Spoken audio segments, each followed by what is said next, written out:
The team at the number one position, showing all of us exactly why they are number one. And it was led by a class bowler, the best in the world, you'd have to say. Not too many arguments about that one. Picking up the purple cap along the way, getting to be the leading wicket taker.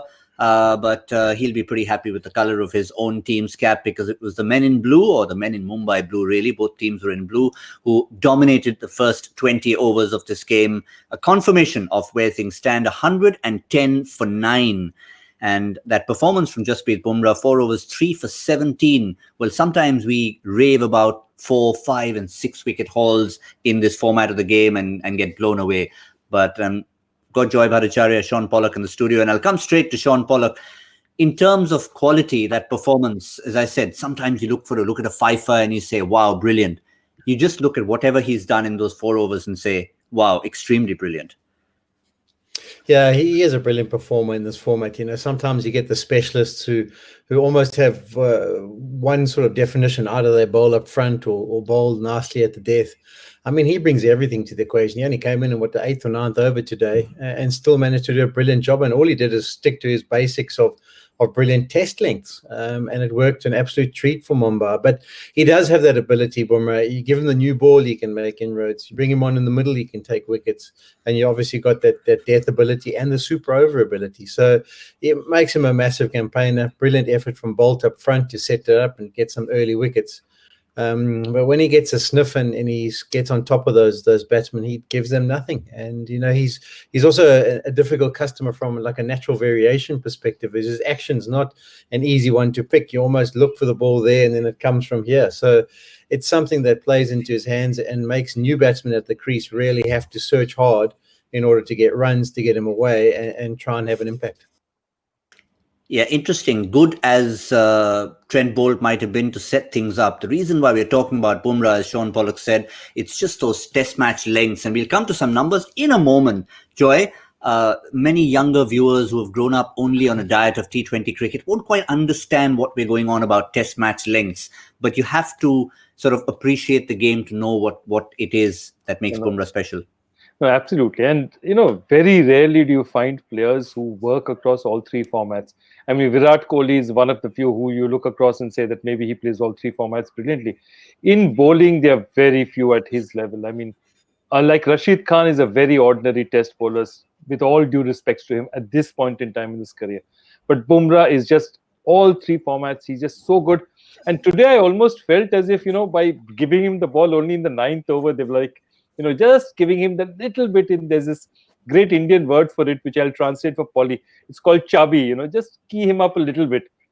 And after that, he bowled that 12th over. It was the over from hell. It's a kind of over which, as a batsman, you look at and say, what could I have done? And to add to that, he had an LBW decision go his way, which could have gotten either way. But he was so good. He was so amazingly good in that over.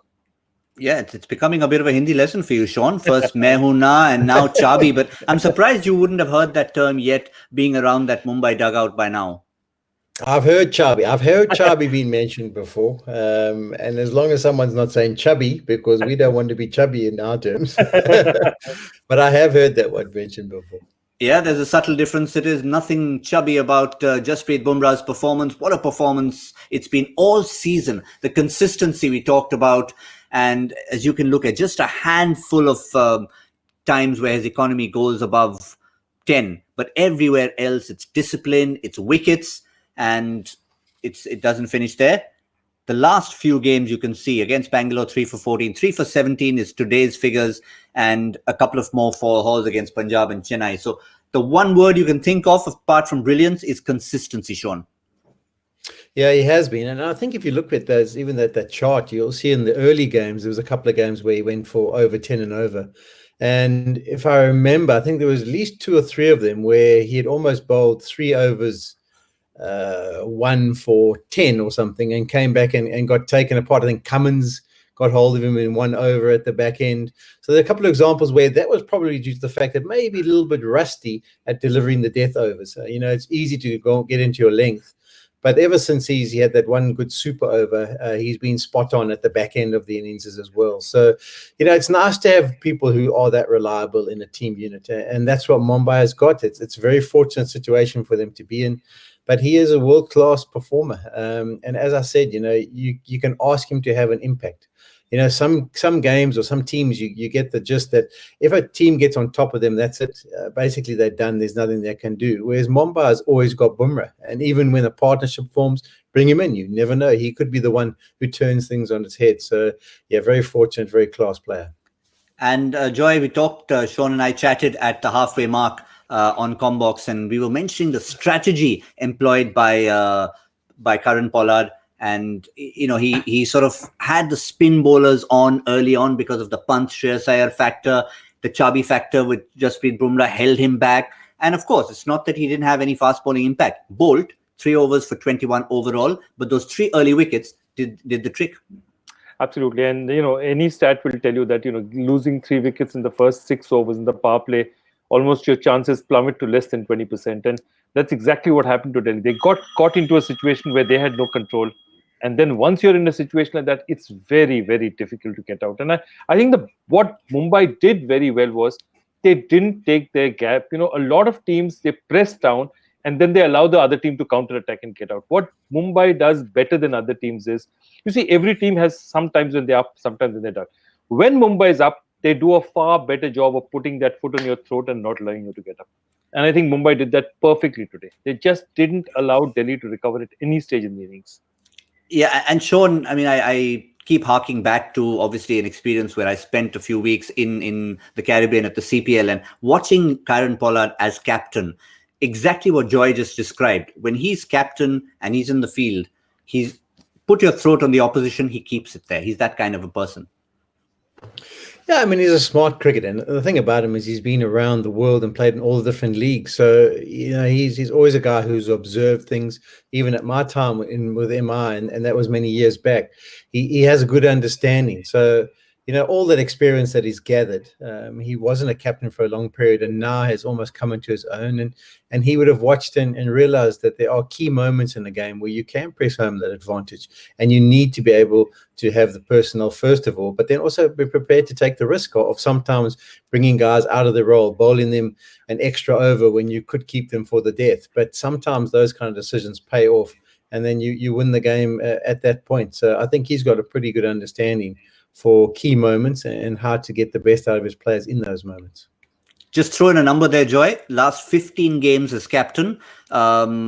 Just the one loss that he had in this tournament. Otherwise, he had a perfect tournament with the Trinbago Knight Riders in the Caribbean. He doesn't look like the quintessential captain. He looks as if he's grumpy, doesn't speak too much. He looks as if he's this monster with the bat, may not have much of a cricket brain, but there's a very, very astute cricket mind out there. And there's a competitor. I used to remember the days when, he and Bravo used to go at each other, for CSK and Mumbai. And the way Pollard used to look at him when Bravo was egging him on, you knew this guy is a serious, serious competitor. And no, I just love the way he plays his cricket. I just wish he'd smile a bit more, but hey, nobody's perfect. And Shaun, the example Joy just gave, people, as I mentioned the other day, if you were an alien from another planet, you'd imagine these two guys must be sworn enemies. They're best friends. They've grown up together, Dwayne Bravo and Shaun and Pollard. But on the field, white line fever. Sorry, I don't even know you. Yeah, it's the way it is, and that's what makes this competition great. Is that guys who play so much cricket together are teed up against each other. And the funny thing is, the strengths, the weaknesses. And we used to love to set up the battles between countrymen because it just creates an extra edge. It just creates a little bit more motivation on the side of your person and your side. And it's no different these days as well. Now, Bolt was brilliant in that power play, and we just updated some numbers for you, comparing Mumbai bowling in the power play versus Delhi bowling in the power play. And this is going to be interesting because Delhi have everything to do now in the power play with not much to play with. And these numbers, Mumbai will really augur them well, especially when it comes to playoff time, Shaun.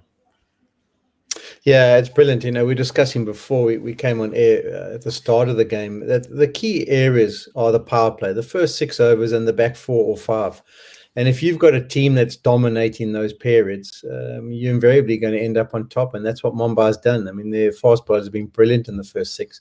They continue picking up wicket, putting teams on the back foot and often dominating. And then you've got the hitting power of your Pollards and your Pandyas at the back end when they're facing the bowlers. at that time. And even in the first 6, often Quinton de Kock and Rohit Sharma puts teams under pressure. So to win those different power plays, at the front and the back end is vitally important. And you can see the damage. I mean, have a look at those last 6 overs: 103, 104, 50 and 3, 50 and 3, 74 in 4. Teams who think they've got a chance are just absolutely blown away at the back end by some of their hitting ability.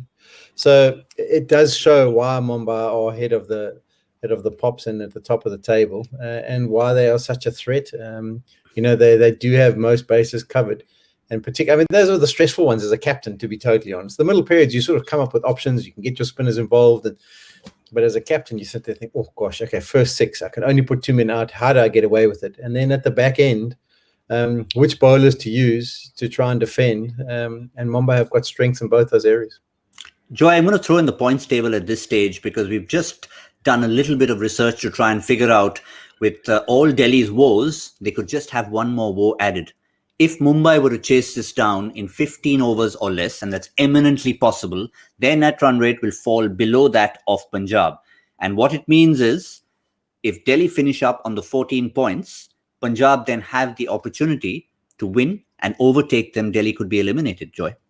Yeah, they've just opened the door to elimination. It's a slight door as yet, and it's not yet completely open, but they have opened. And not only that, see, once these things start playing on your mind, you've lost 3 in a row, you could be losing a 4th and possibly pretty badly. So once those things start playing on your head, the same Delhi team looks very, very different. And I think the other thing is that if you've seen the power play, I just going back to, what Mumbai is doing the power play, Mumbai do not use Bumrah always in the power play, but they play it by ear. Today in the power play, if Nokia and Rabada do not bowl at least 4 of those 6 overs or 5 of those 6 overs, then I think Delhi will be doing themselves a disservice.